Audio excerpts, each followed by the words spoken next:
Sveiki, mokytoja.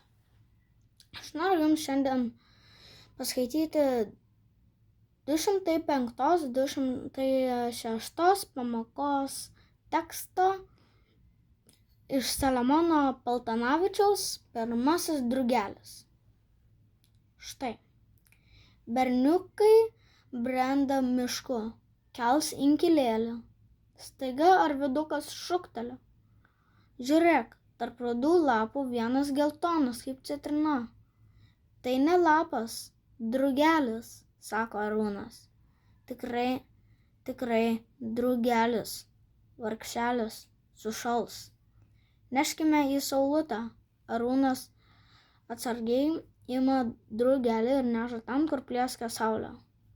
Drugelis pakelia sparnus ir Arūnas šypsosi. Matai, jam tik saulės reikėjo, jo šilumos. Ir štai klausimai. Kodėl berniukai ėjo į mišką, jie norėjo eiti ir kelt inkilėlį.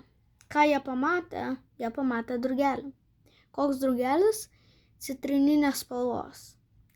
Ką nusprendė vaikai, tai jie nusprendė jį nunešti į saulę, dėl to, nes jisai galėjo sušalti, jeigu nebūtų saulėje. Po to, ką padarė Arūnas? Arūnas, jisai nunešė į saulę drugelį.